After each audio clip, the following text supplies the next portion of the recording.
नमस्कार साथियों, analyser app में आप सभी का स्वागत है। हम रसायन विज्ञान के महत्वपूर्ण प्रश्न देख रहे थे, किस प्रकार के प्रश्न आपको एग्जाम में पूछे जाएंगे। इसी सीरीज में हमने आज दूसरा टॉपिक लाया। अगला टॉपिक है जो आपका रासायनिक एवं भौतिक परिवर्तन, रासायनिक एवं भौतिक परिवर्तन, और उसके साथ देखेंगे विलयन से संबंधित किस प्रकार के प्रश्न आते हैं जो आपको एग्जाम के लिए बहुत ही इंपॉर्टेंट है। इसको अच्छे से नोट कर लीजिए। आपको इसमें जो है इंपॉर्टेंट पॉइंट भी बताऊंगा, उसको नोट करिए और जितना ज़्यादा हो सके आप इसको आंसर दीजिए और बनाइए अच्छे से कि आपसे क्वेश्चन बनना चाहिए। ठीक है, उसी प्रकार से पढ़िए, एग्जाम आपको निकालना है, ये मान के पढ़िए। ठीक है, तो जल्दी से जुड़ जाइए सभी के सभी। चलिए, क्या होता है रासायनिक एवं भौतिक परिवर्तन? क्या होता है? भौतिक परिवर्तन वे होते हैं जो एक प्रकार की जो आपके इसमें भौतिक गुणों में परिवर्तन होता है पदार्थों की, और रासायनिक में रासायनिक गुणों का परिवर्तन होता है। उसके अलावा क्या होता है? भौतिक परिवर्तन जो होता है उत्क्रमणीय होता है। उत्क्रमणीय अर्थात उसको पुनः अगर उसमें जो क्रिया की है उसको हटा दिया जाए तो वो आपका जो है पदार्थ उसके वापिस उसी अवस्था में आ जाएंगे। लेकिन रासायनिक परिवर्तन में दो पदार्थों में जो है उनके रासायनिक संगठन में परिवर्तन होता है और नए पदार्थ उत्पन्न होते हैं। ठीक है, दूसरा पदार्थ बनता है, इसीलिए यह क्या है? उत्क्रमणीय अभिक्रिया नहीं है। चलिए पहला प्रश्न देखते हैं जल्दी से। भौतिक परिवर्तन का एक उदाहरण। भौतिक परिवर्तन देखिए, मैंने बताया कि उत्क्रमणीय अभिक्रिया है और इस क्रिया में जो उनका परिवर्तन हुआ है उसमें जो क्रिया लगाई गई है वो हटा देने पर पुनः वापिस उनके पदार्थ जो है उसी अवस्था में आ जाते हैं। तो भौतिक परिवर्तन का उदाहरण क्या होगा? इसमें से हवा में चांदी के बर्तनों का काला होना, मोमबत्ती का जलना, दूध से दही का बनना, पानी में चीनी का घुलना। तो देखिए कि इनमें से ऐसी कौन सा जो घटना है जिसमें से अगर उसका परिवर्तन जो बदल दिया जाए तो क्या पुनः अवस्था में आ सकते हैं? हवा में चांदी के बर्तनों का काला होना क्या होगा आपका? काला हो जाना, इसमें उसके रासायनिक संगठनों में परिवर्तन हो रहा है, ये नहीं होगा।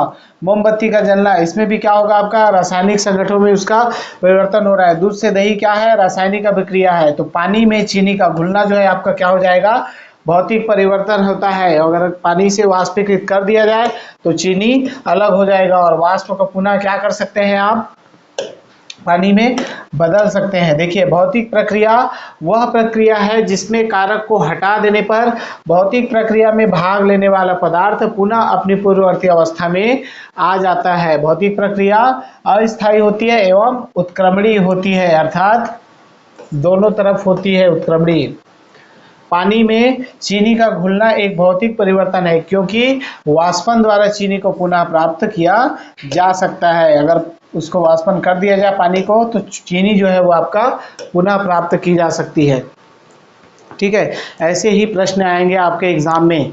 तो ऐसा नहीं है कि आपको जो है सारे टॉपिक जो है पढ़ना है। जो टॉपिक मैं करा रहा हूँ उसमें सारे जो है इंपॉर्टेंट फैक्ट ही छाट के लाया हूँ आपके लिए। तो इसको अच्छे से कीजिए और इसी से ही प्रश्न बनेंगे। एग्जाम हॉल में बैठेंगे, देखेंगे, यही प्रश्न आपको एज इट इज मिल जाएंगे या इसी से ही संबंधित मिलेंगे। ठीक है, देखिए दूसरा प्रश्न है, जल का वाष्प में परिवर्तन क्या कहलाता है? प्राकृतिक परिवर्तन है, भौतिक परिवर्तन है या रासायनिक परिवर्तन है? डी है आपका जैविक परिवर्तन है। तो मैंने बताया था कि अगर उत्क्रमणीय क्रिया होती है तो आपका क्या होता है? भौतिक परिवर्तन होता है। जल का वाष्प में बदलना और वाष्प का जल में पुनः परिवर्तन हो जाता है, तो वो आपका एक प्रकार की क्या होती है? भौतिक परिवर्तन होती है। उसमें भौतिक क्रिया होता है। भौतिक परिवर्तन वह कारक है जिसमें वस्तु अपनी पुरानी अवस्था को छोड़कर नए रूप में परिवर्तित हो जाती है। ठीक है, लेकिन कारक हटा लेने पर क्या होता है? वह पुनः अपना वास्तविक रूप धारण कर लेती है। जल का वाष्प में परिवर्तन जो है भौतिक परिवर्तन का ही एक उदाहरण है। ठीक है, चलिए जल्दी जल्दी प्रश्न करेंगे। आप लोग कमेंट करते जाइए। कमेंट पे ज़्यादा ध्यान इसलिए नहीं दे रहा हूँ क्योंकि आपको सारे प्रश्न जो है आपको कवर हो जाएंगे अच्छे से। ठीक है, चलिए जितने लोग जुड़े हैं एक बार लाइक कर दीजिए सभी। सेशन कैसा लगता है कमेंट करके बताइए। ठीक है, कमेंट करना जरूरी है ताकि हम तो और आपके लिए अच्छे अच्छे और वीडियो ला सकेंगे ना। आपको इंपॉर्टेंट टॉपिक कौन कौन से है वही बता पाएंगे। चलिए आप बताएंगे तो उसको कराएंगे अच्छे से। तीसरा प्रश्न है आपका, निम्न में से कौन सा रासायनिक परिवर्तन का उदाहरण है? रासायनिक परिवर्तन पूछा है, याद रखिएगा, भौतिक परिवर्तन नहीं है। प्रिज्म से गुजरने पर श्वेत प्रकाश का 7 रंगों में विभक्त होना, ये बिल्कुल नहीं है। बहुत पहले से पढ़ते आ रहे हैं कि प्रिज्म का 7 रंगों में गुजरने की क्रिया क्या है, उसका भौतिक परिवर्तन है। सब्जियों को पकने पर उनका मुलायम हो जाना। सी है आपका सानी हुई मिट्टी को सुखाने पर भंगुर हो जाना, या नमक का पानी में घुलना। इनमें से रासायनिक परिवर्तन कौन सा है? तो नमक का पानी में घुलना मैं बता दिया था कि क्या है, भौतिक परिवर्तन है। सी, इससे ये सही नहीं होगा। सी देखिए, सानी हुई मिट्टी को सुखाने पर भंगुर हो जाते हैं, लेकिन मिट्टी में अगर पुनः पानी डाल दिया जाए तो क्या हो जाएगी, वो गीली हो जाएगी। तो ये भी एक प्रकार की भौतिक क्रिया है। और सब्जियों का पकाने पर उनका मुलायम हो जाना क्या है, ये एक रासायनिक क्रिया है। तो इसका सही आंसर होगा आपका ऑप्शन नंबर बी जो है, सब्जियों को पकाने पर उनका मुलायम हो जाना एक रासायनिक प्रक्रिया है। ठीक है, रासायनिक परिवर्तन है, क्योंकि सब्जियों को पुनः अगर फ्रिज में डाल भी दें तो वापिस उसी अवस्था में नहीं आएंगी। इसलिए यह एक अनुत्क्रमणीय अभिक्रिया है। अनुत्क्रमणीय अभिक्रिया जो दोनों तरफ पुनः वापिस नहीं आती कारक हटाने पर। रासायनिक प्रक्रिया वह प्रक्रिया है जिसमें कारक को हटा देने पर रासायनिक प्रक्रिया में भाग लेने वाला पदार्थ अपनी पूर्ववर्ती अवस्था में नहीं आ सकता है। अर्थात रासायनिक प्रक्रिया स्थायी एवं सामान्यतः क्या होती है, अनुत्क्रमणीय होती है। अतः सब्जियों को पकाने पर उनका मुलायम हो जाना क्या है, एक रासायनिक प्रक्रिया है। ठीक है, इसीलिए देखिएगा, बस एक कंसेप्ट याद रखिए कि रासायनिक अभिक्रिया जो है वो अनुत्क्रमणीय होती है, और आपका भौतिक जो प्रक्रियाएं होंगी, भौतिक परिवर्तन जो होंगी वो क्या होगा, उत्क्रमणीय अभिक्रिया, वो दोनों तरफ होगी। ये अगर आपको अच्छे से याद है तो आपसे इसके एग्जाम्पल जितने भी मिलेंगे वो बन जाएंगे। ठीक है, चलिए संक्षारण का उदाहरण है। संक्षारण पूछा गया, संक्षारण मतलब जंग लगना। ठीक है, सिल्वर पर काले रंग की परत बनना, ठीक है, तांबे पर हरे रंग की परत बनना, लोहे पर भूरे रंग की परत बनना, उपयुक्त तीनों। ठीक है, चलिए आंसर दीजिए जल्दी से। जंग लगने का उदाहरण संक्षारण, कमेंट करते जाइए सभी लाइन से। ठीक है, देखिए सिल्वर पर काले रंग की परत बनना एक प्रकार का उसका संक्षारण जंग ही है। ठीक है, तांबे पर हरे रंग की परत बनना भी एक प्रकार का क्या है, जंग है। लोहे पर भूरे रंग की परत करना ये भी एक जंग है। तो इसका सही आंसर होगा ऑप्शन नंबर डी। ये तीनों क्या है, संक्षारण के उदाहरण है। देख लेते हैं, वायु अथवा रासायनिक पदार्थों द्वारा धातुओं का सैने क्षय होना क्या कहलाता है, संक्षारण कहलाता है। कौन कौन सा, वायु और रासायनिक पदार्थों द्वारा संक्षारण का जो सिद्धांत आप अच्छे से कर लीजिए, उसमें कौन कौन से जो आपको उसमें कैसी वो क्रिया होती है उसको अच्छे से पढ़िए। यहाँ पर मैं एमसीक्यूज करा रहा हूँ इसलिए डिटेल नहीं बता रहा हूँ, बाकी वही है आपका कि जो वायु एवं रासायनिक पदार्थों का जो धातुओं का धीरे धीरे क्षय होना ही क्या है, संक्षारण है। लोहे पर जंग लगना इसका एक उदाहरण है। ठीक है, लोहे पर किस रंग की, भूरे रंग की परत बनती है। तांबे पर क्या होती है, हरा हो जाती है, वो भी एक संक्षारण का उदाहरण है। और सिल्वर पर काले रंग की परत बनना भी एक प्रकार का क्या है, उसका संक्षारण या जंग लगने का उदाहरण है। चलिए प्रश्न क्रमांक 5 देखिए जल्दी से, लाइन से कमेंट करते जाइए, कमेंट नहीं आता है आप लोग का। रसायन विज्ञान पढ़ रहे हैं, रसायन विज्ञान पूरा कवर होगा, बाकी भी पूरा कवर होगा, चिंता मत कीजिए, ज़्यादा सोचना नहीं है। बस आप जो अभी पढ़ रहे हैं उसको अच्छे से कर लीजिए। जो अभी पढ़ेंगे अगर उसको अच्छे से कर लेंगे तो आपको समस्या नहीं होगी। एक ही साथ सब एक साथ पढ़ेंगे तो नहीं होगा। जितना आप पढ़ रहे हैं धीरे धीरे पढ़ के और अच्छे से तैयार कीजिए। मतलब एक बार आप कर लिए, पढ़ लिए, उसको अच्छे से दोबारा खोलने की जरूरत ना पड़े, ऐसा पढ़िए। निम्नलिखित में से कौन सा जो है रासायनिक परिवर्तन का उदाहरण है या है, सोडियम क्लोराइड का क्रिस्टलन, बर्फ का गलन, दूध का आस्कंदन। कौन सा पूछा है, रासायनिक परिवर्तन पूछा है। तो देख लीजिए, आपको इसमें अगर पता होगा कि इसमें जो है अनुत्क्रमणीय अभिक्रिया है तो कौन सा होगा, ऑप्शन दीजिए जल्दी से, इसका आंसर कीजिए। आस्कंदन मतलब होता है आपका, आस्कंदन मतलब दूध का जमना, दूध के उसमें परिवर्तन होना। अगर इसको बता दूंगा तो आपको एक बार में आंसर कर लेंगे।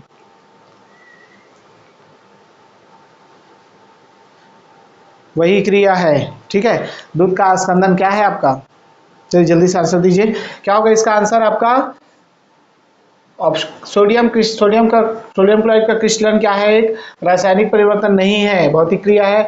बर्फ का गलन ये भी क्या है, एक भौतिक क्रिया है। वाष्पन द्वारा उसे मतलब ठंडा करने के बाद उसके पुनः फिर बर्फ में परिवर्तित किया जा सकता है। दूध का आस्कंदन मतलब दूध का दही में जमना जो है एक प्रकार के क्या है आपका, रासायनिक परिवर्तन होता है। तो इसका सही आंसर हो जाएगा केवल 3, ऑप्शन नंबर बी।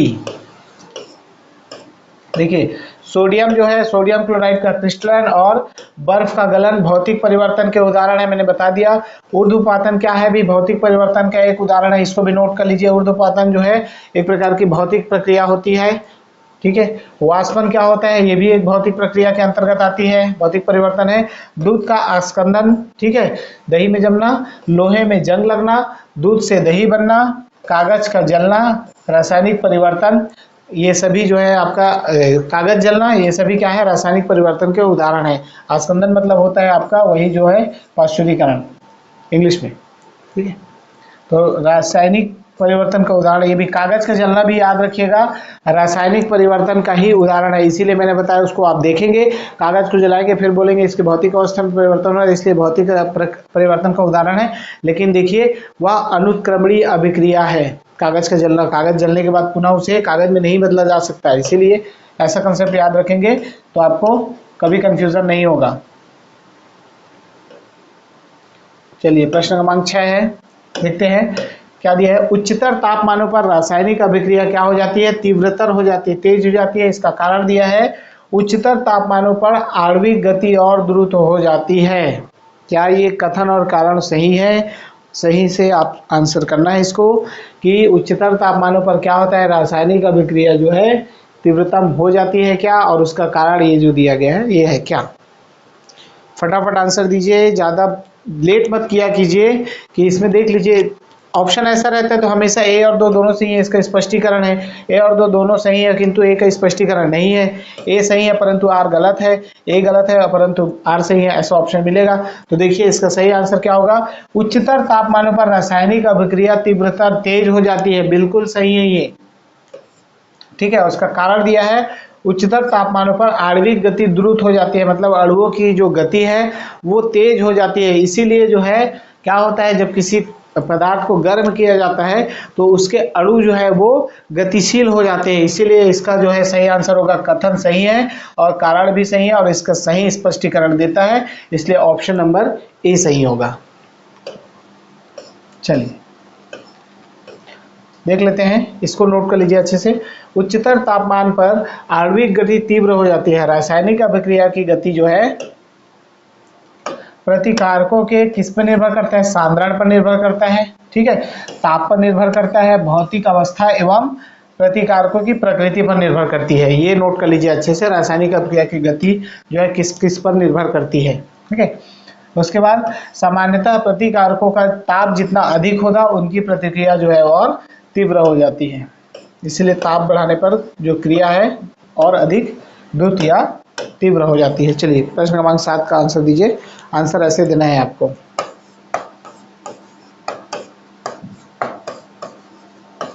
इस टाइप का, ठीक है। चलिए क्या है, जल अपघटन में ऊर्जा किस रूप में उत्पन्न होती है, प्रकाश के रूप में, ऊष्मा के रूप में, ध्वनि के रूप में या अम्ल के रूप में। किसमें, जल अपघटन में।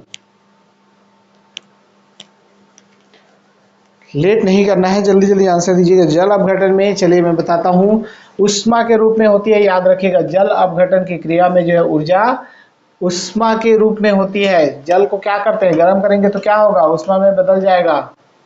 देखिए जल अपघटन, हाइड्रोलिसिस वह प्रतिक्रिया है जिसमें लवण के आयन और जल के आयन जो है या अणु परस्पर सहयोग करके अम्लीय या क्षारीय घोल बनाते हैं। इसमें ऊर्जा का जो है किसके रूप में निकलती है, याद रखिएगा, ऊष्मा के रूप में निकलती है। चलिए देखिए प्रश्न क्रमांक 8 जल्दी से। 8 दिया है, पाश्चराइजेशन एक प्रक्रिया है जिसमें दूध को बहुत कम तापमान पर 24 घंटे तक रखा जाता है, ठीक है। बी है आपका, दूध को 8 घंटे तक गर्म किया जाता है। सी है आपका, दूध को पहले बहुत देर तक गर्म किया जाता है और एक निश्चित समय में अचानक ठंडा कर लिया जाता है। डी है आपका, इनमें से कोई नहीं। पाश्चराइजेशन की क्रिया में दूध को क्या किया जाता है, वही है आपका सिंथेटिक दूध। चलिए बताइए जल्दी से इसका आंसर। पाश्चराइजेशन की क्रिया देख लेते हैं क्या होगा इसका सही आंसर आपका।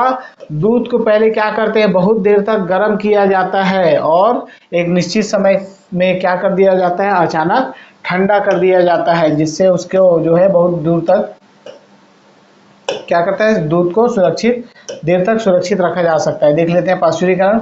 खाद्य द्रव खाद्य सामग्री के संरक्षण की एक क्या है, विधि है। कौन सा, पाश्चुरीकरण।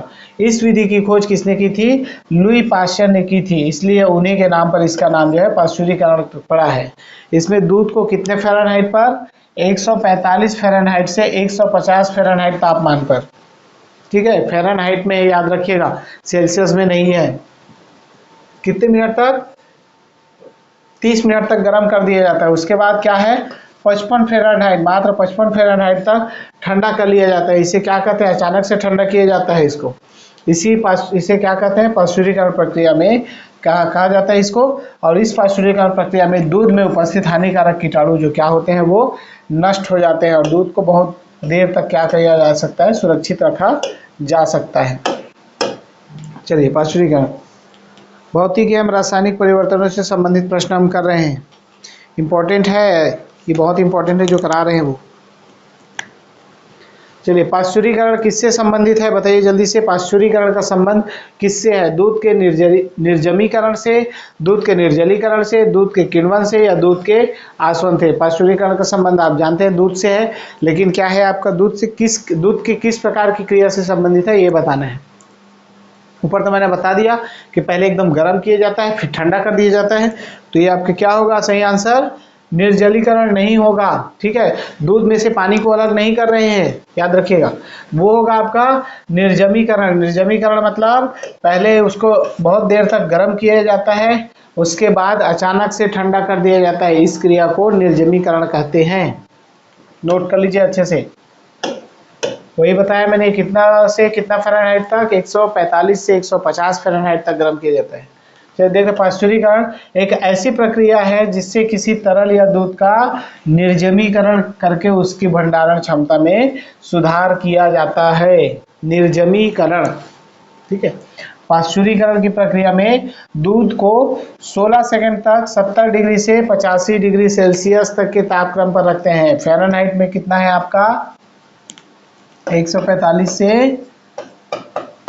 150 फ़ारेनहाइट। नोट कर लीजिए इसको, ऊपर मैंने बता दिया है, पर रखते हैं। उसके पश्चात शीघ्रता से क्या कर दिया जाता है, ठंडा करके संरक्षित कर लेते हैं। इस प्रक्रिया को क्या कहा जाता है, इस प्रक्रिया की खोज जो है लुई पाश्चर ने की थी और इसे पाश्चुरीकरण की क्रिया कहा जाता है। चलिए 10 है, जल्दी से बताइए। 10वां प्रश्न आपके सामने है, जल्दी से आंसर दे दीजिए। निम्नलिखित में से कौन सा सुमेलित नहीं है, सही सुमेलित नहीं है ये बताना है। अलवणीकरण में समुद्री जल जो है आपका संबंधित होता है, बिल्कुल क्या होता है, सही है कि नहीं है, सही है, क्योंकि समुद्र में लवण उपस्थित होते हैं, इसीलिए आपका ये सही होगा। प्रतिलोम प्रसारण क्या है आपका, प्रतिलोम प्रसारण पेयजल से संबंधित है कि नहीं, विकृतीकरण प्रोटीन से संबंधित है कि नहीं, पाश्चुरीकरण चाय से संबंधित है कि नहीं, तो बिल्कुल प्रतिलोम प्रसारण जो है पेयजल से संबंधित है, विकृतीकरण जो है प्रोटीन से संबंधित है, और पाश्चुरीकरण जो है आपका चाय से संबंधित नहीं है। चाय से संबंधित कौन सा है, चाय से नहीं है ये, चाय पाश्चुरीकरण जो है वो आपका दूध से संबंधित है, ठीक है। इसीलिए इसका ऑप्शन हो जाएगा डी, जो कि सही सुमेलित नहीं है। देख लीजिए, पाश्चुरीकरण एक ऐसी प्रक्रिया है, इसके बारे में मैंने बता दिया था। दूध का निर्जमीकरण, रोगजनक जीवाणुओं को उसमें क्या किया जाता है, नष्ट किया जाता है। कभी कभी ऐसा किण्वन ऑप्शन लगा देंगे, किण्वन नहीं होगा, निर्जमीकरण और किण्वन में बहुत फर्क होता है, याद रखिएगा। इसके करके उसकी भंडारण क्षमता को क्या किया जाता है, सुधार किया जाता है। इस प्रक्रिया की खोज किसने की थी, फ्रांसीसी वैज्ञानिक लुई पाश्चर ने की थी। चलिए जल्दी से इसका आंसर दे दीजिए। 11वां प्रश्न है, आंसर तो जरूर किया कीजिए, सही बना है कि नहीं बना है तो बाद में सोचिए, आंसर देना बहुत इंपॉर्टेंट है। आंसर देंगे तभी तो पता कर पाएंगे कि आप सही दे रहे हैं कि नहीं। निम्नलिखित में से कौन सा एक कथन सही नहीं है, कौन सा कथन सही नहीं है, किसी जलीय विलयन का क्वथनांक शुद्ध जल के क्वथनांक से अधिक होता है, क्या ये सही नहीं है, बताइए सही नहीं है। चलिए और ऑप्शन देख लेते हैं। किसी विलयन में विलय के योग से इसका जल विभव बढ़ जाता है, किसी विलयन में जल का वाष्प दाब शुद्ध जल में वाष्प दाब की तुलना में निम्न होता है। और डी है जब किसी विलयन को एक अर्ध पारगम्य झिल्ली से द्वारा जल से अलग किया जाता है तो विलयन पर दबाव देने से जल के प्रवाह को रोका जा सकता है। फटाफट आंसर आना चाहिए। टॉपिक आपने पढ़ लिया, फटाफट आंसर आना चाहिए। नहीं पढ़े दोबारा पढ़िए। क्या होगा, किसी विलयन में विलय के योग से इसका जल विभव बढ़ नहीं जाता है, ठीक है, बढ़ता नहीं है, तो ये क्या होगा आपका, लिखा इसमें बढ़ जाता है, तो ये बिल्कुल गलत है, सही नहीं है। क्या होता है, जल में किसी विलेय अथवा अन्य घुलनशील पदार्थ को मिलाने पर क्वथनांक बढ़ता है, विभव नहीं, क्योंकि सतह पर उपस्थित विलेय अणु जो है जल के वाष्पन की दर को कम करता है और इससे विलयन में जल का वाष्प दाब शुद्ध जल के वाष्प दाब की तुलना में निम्न होता है, ठीक है। परासरण दाब जो है विलयन पर बाह्य दबाव जो लगता है परासरण दाब के द्वारा विलयन में विलायक के प्रवेश को रोका जा सकता है, ठीक है। बी कथन सही नहीं है। चलिए 12वां प्रश्न है, जल्दी से बताइए इसका। 12वां प्रश्न है, अशुद्धियों के कारण द्रव का क्वथनांक क्या होता है, बढ़ जाता है, घट जाता है, वही रहता है, कोई संबंध नहीं रहता है। क्वथनांक पूछा गया, ध्यान रखिएगा, क्वथनांक पूछा गया है। अशुद्धियों के कारण द्रव का क्वथनांक क्या होता है, मेल्टिंग पॉइंट है कि बॉइलिंग पॉइंट है। क्वथनांक जो है आपका बढ़ जाता है, याद रखिएगा। क्वथनांक जब जल में किसी विलेय या अन्य घुलनशील पदार्थ को मिलाने पर क्या होता है, क्वथनांक हमेशा बढ़ जाता है। क्यों, क्योंकि सतह पर उपस्थित विलेय अणु जल के वाष्पन की दर को कम करता है, ठीक है। इससे विलयन में जल का वाष्प दाब जो है शुद्ध जल में वाष्प दाब की तुलना में निम्न हो जाता है। और परासरण दाब जो क्या होता है, परासरण दबाव के द्वारा विलयन में विलायक का प्रवेश जो है वो रोका जा सकता है।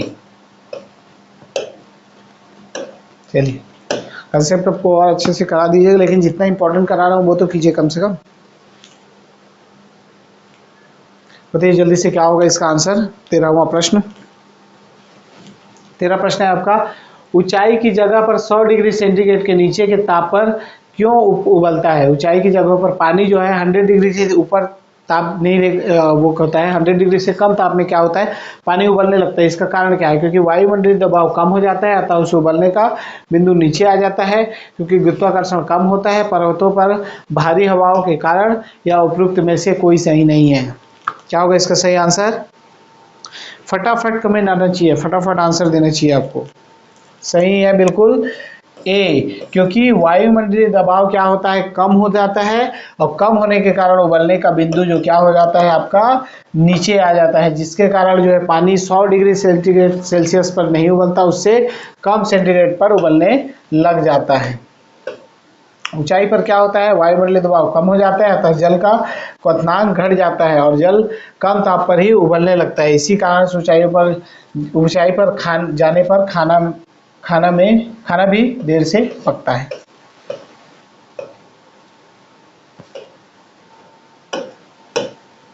चलिए प्रश्न क्रमांक 14 है आपके सामने। 14 देख लीजिए, कथनों पर विचार करना है आपको। कथन और कारण दिया गया है, वही है, नमक और बर्फ के मिश्रण से 0 डिग्री सेल्सियस से नीचे का तापमान प्राप्त होता है, और कारण दिया गया है नमक बर्फ के हिमांक को बढ़ा देता है। कौन सा कथन, ए और आर दोनों सही है, परंतु आर ए का सही स्पष्टीकरण है, और आर जो है ए का सही स्पष्टीकरण है।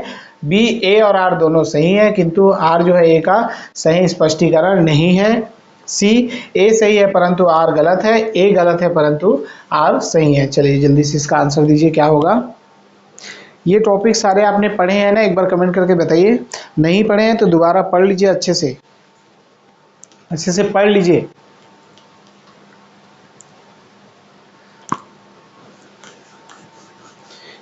लेट मत किया कीजिए। सही क्या होगा आंसर इसका, देख लेते हैं।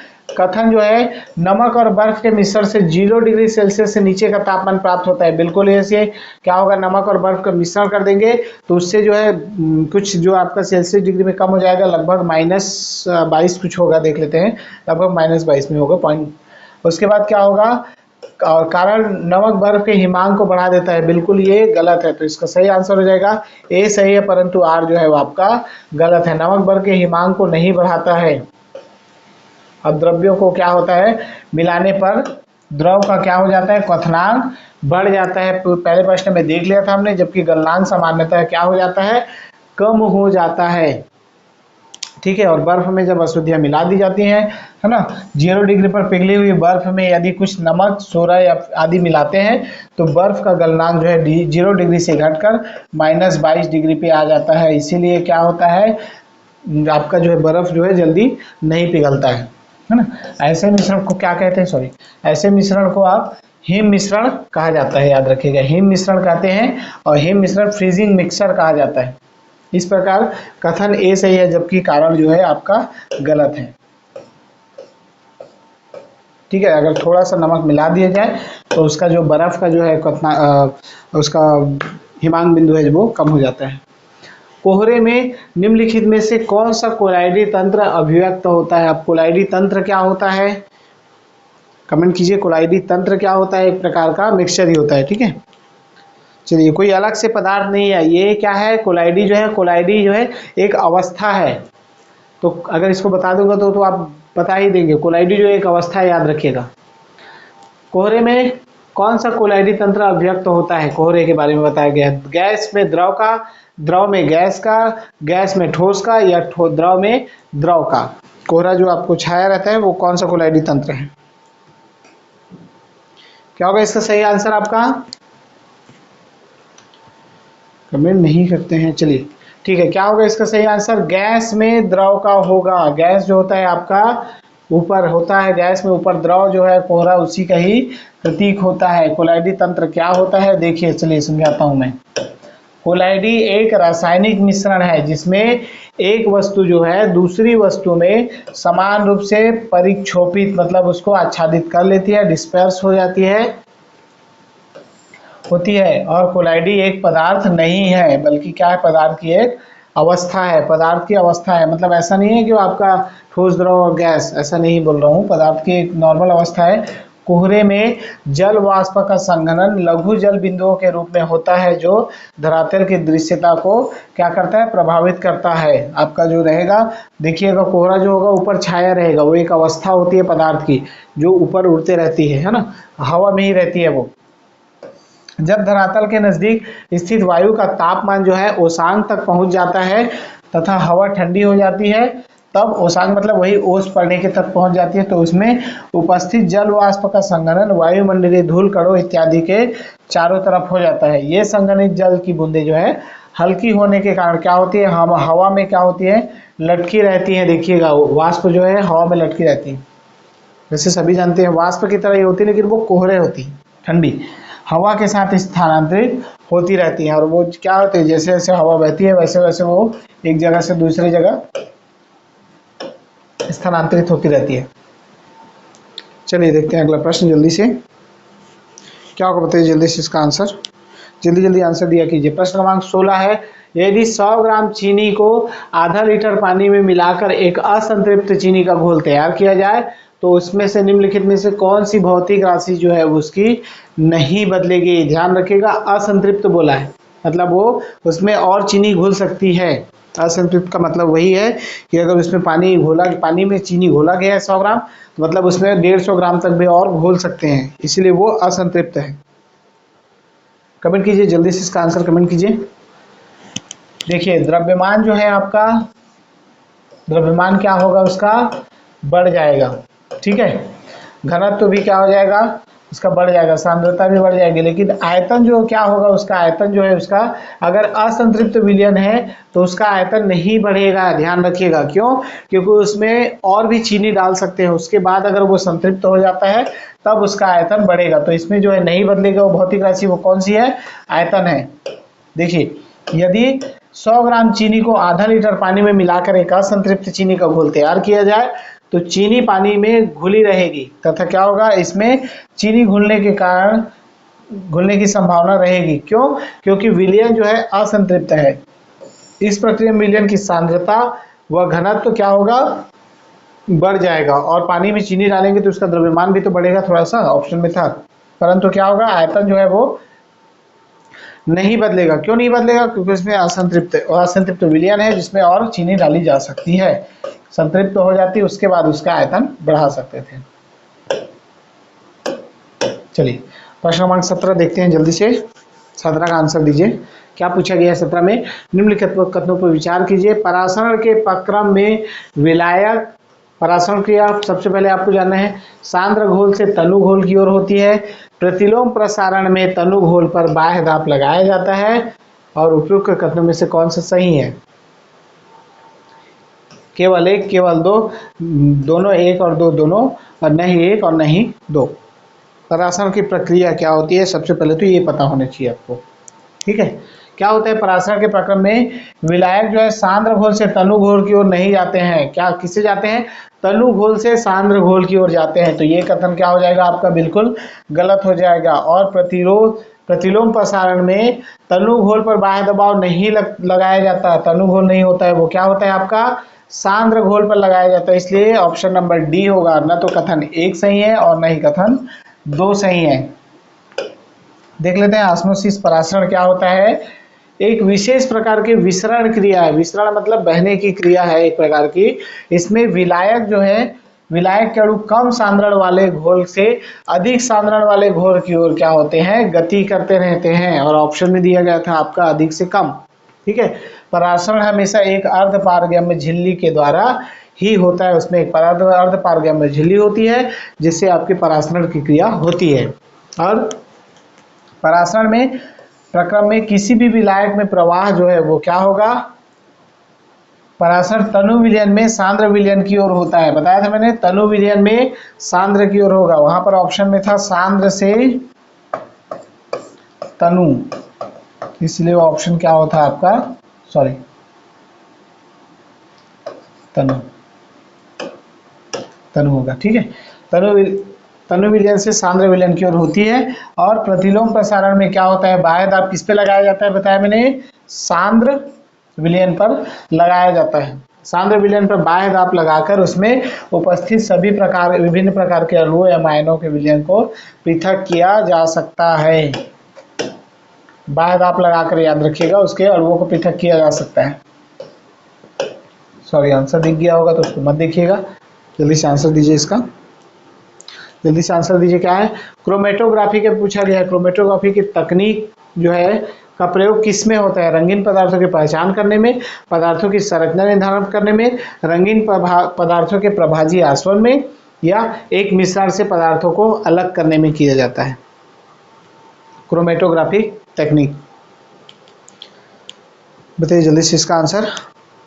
कमेंट बहुत धीरे आता है इसलिए मैं कमेंट पे ज़्यादा ध्यान नहीं देता। आप लोग अपने से कीजिए सही सही, है ना। जो है आपको लग रहा है कि ये सही है तो सही मानिए, गलत है तो आप उसको सुधार कीजिए। और गलत करने के बाद तो आपसे वो कभी गलती नहीं होगा, याद रखिए। ऑप्शन नंबर डी होगा। एक मिश्रण से पदार्थों को अलग करने के लिए क्या होता है? क्रोमेटोग्राफिक टेक्निक का उपयोग किया जाता है। याद रखिएगा, क्रोमेटोग्राफिक रंगीन रसायनों के मिश्रण जो है, मिश्रण को पृथक करने की एक रासायनिक तकनीक है, पृथक करने की।